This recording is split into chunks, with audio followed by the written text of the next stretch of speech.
This $80 million machine was the world's biggest tunnel digger, until it got stuck beneath Seattle for over 2 years.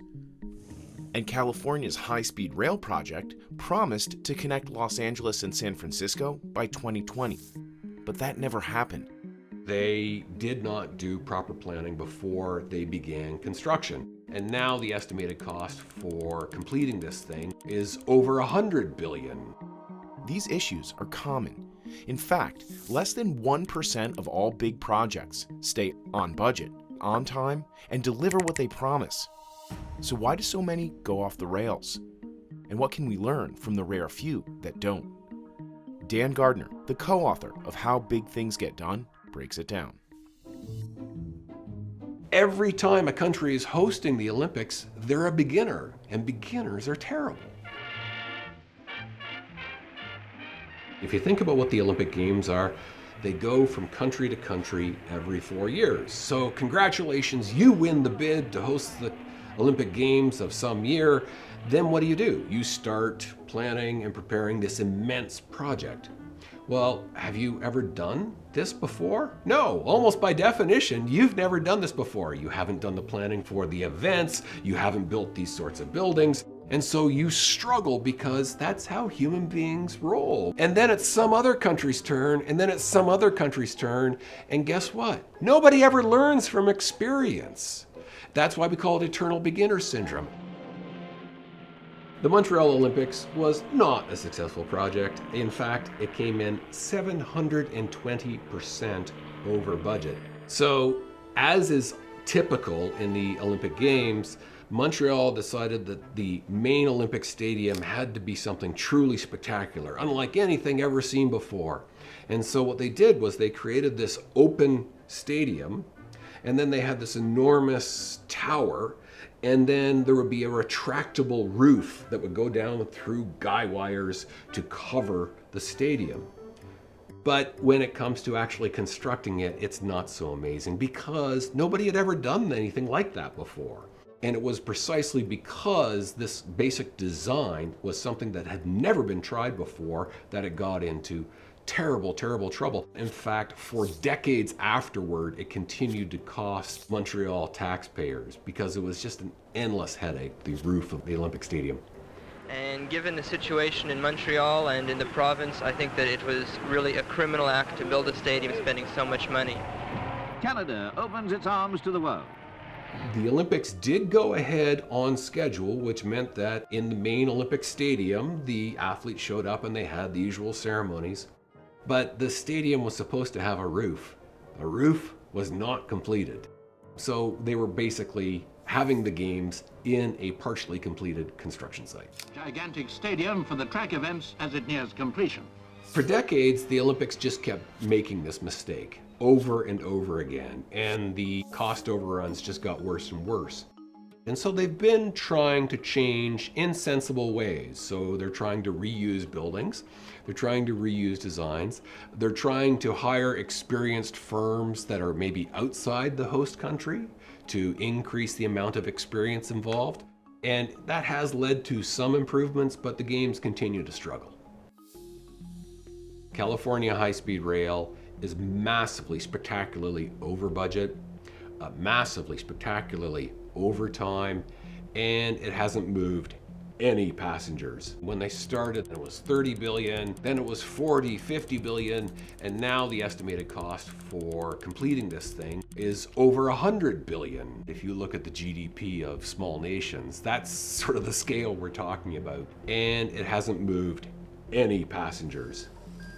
A huge reason for California high-speed rail becoming such a fiasco is that they did not do proper planning before they began construction.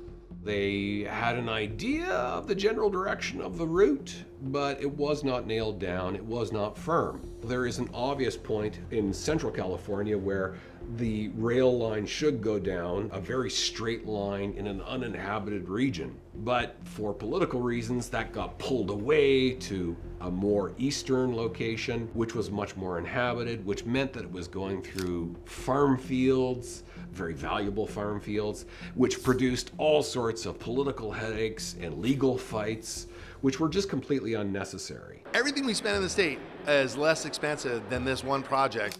It has instead gone to, well, we might say not Project Hell, but Project Limbo. It is a series of construction sites across California.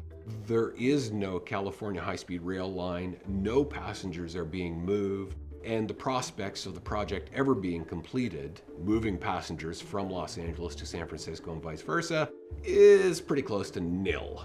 The project as proposed will never be built. And in fact, most of the members here in this legislature know it won't be built. If I had to pick one factor among the many different factors that led to California high-speed rail becoming such a mess, I would probably pick experience. If you look at the sum total of high-speed rail in the United States, it is zero. There is no high-speed rail, no real high-speed rail. There was a French company that has a huge amount of experience with high-speed rail that came to California and said, would you like to hire us?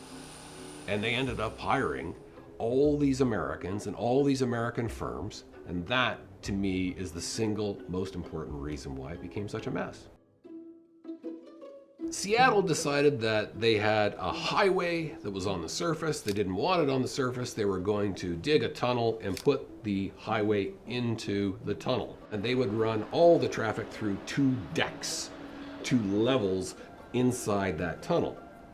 The problem with that is that you have to build the world's biggest boring machine to drill that tunnel. And if you build the world's biggest boring machine, by definition, that's a machine that has never been used before. It's, in human terms, really inexperienced. And guess what happens when you use an inexperienced machine? They put it in, it started drilling, and it promptly got stuck and broke down and became the world's biggest cork in a bottle. What do you do when you have the world's biggest cork in a bottle? You have to then withdraw the cork, pull it out, fix it, put it back in again. It resulted in all sorts of lawsuits, and as a result of that, primarily, the Seattle project was a fiasco. To many Sydneysiders, it's a monument to inefficiency and extravagance. The Sydney Opera House not only was not a successful project, it was the type of project which, if you are in the business of delivering big projects, you want to run screaming away from, because it destroys careers and corporations.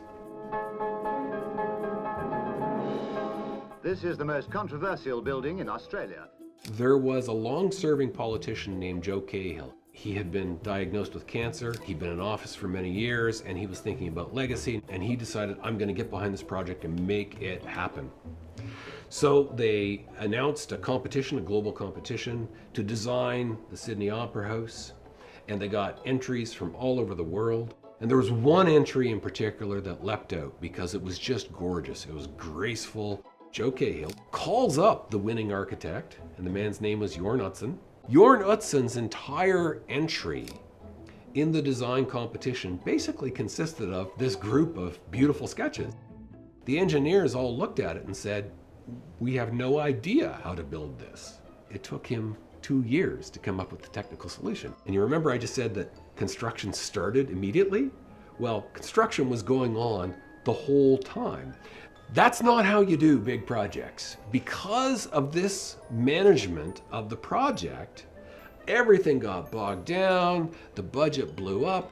Besides being one of the most advanced architectural creations in the world, it'll also be one of the most expensive. Eventually, the Sydney Opera House was built. That's why we have the building today. But it took 14 years for it to be completed, and it went 1,400% over budget. When the Sydney Opera House opened, its internal acoustics were so bad, it was unsuitable for opera.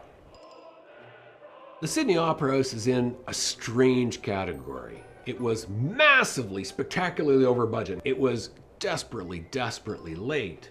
But to its credit, it did exceed benefits greatly because it became world famous. It drew and still draws tourists to Sydney. So you can say that it exceeded benefits ultimately in the long run, but at terrible, terrible cost. If you think about all project categories as being on a spectrum from most likely to fail to most likely to succeed, you will find that solar power and nuclear power are at opposite ends of the spectrum. If you think about what a nuclear power plant, a traditional nuclear power plant is, what is it? It's one really, really big, complex piece of machinery. And typically the way that they're designed is that you come up with a unique design for this unique plant on this unique site, which means all those uniques. So people come in, the construction companies come in and they work through it, but eventually you get done and you've got your nuclear power plant. Well, what happens then? Typically, 5, 10, 15, 20 years goes by before you actually authorize the next nuclear power plant. And when they do that, what do? They come up with another unique design for a unique plant in a unique location. And so you're not going up the learning curve. You're not getting more efficient. So that's nuclear power plants at one end of the spectrum. At the other end, solar power. Think about a giant solar farm. It's just a big stack of solar panels that are built in a factory. They're shipped out to a site, and then what do? You put up one solar panel, you put up another solar panel, and you put up another solar panel, and every solar panel is identical. And that means repeat, repeat, repeat. It means you go up the learning curve. You get incredibly good and efficient at it. Now, there's a word that captures this idea of single, identical building blocks, repeat, repeat, repeat. It's modularity. My co-author, Bent Flyvbjerg, is Danish. Lego is a Danish company, so he likes to talk about it being, asking the question, what's my Lego? It's an identical block, right? And you can just snap them together piece by piece by piece by piece, click, click, click, click, click. And because you're repeating yourself, you get really, really efficient. You can actually turn projects which are not obviously modular and make them more modular. So the Empire State Building is a fantastic example. What's the module in the case of the Empire State Building? It's the floor. Each floor is identical to the floor below it. Click, click, click, click. The Empire State Building is one of my all-time favorite projects. It was conceived in early 1929. It opened in 1931, incredibly fast. It was the world's tallest building for 40 years. It was on schedule, and it was not only on budget, it was actually really substantially under budget. So to go from the conception of the project to opening the world's tallest building in 21 months is just unthinkable today. They had experienced construction companies. They had experienced architects. A building that they had designed in North Carolina opened.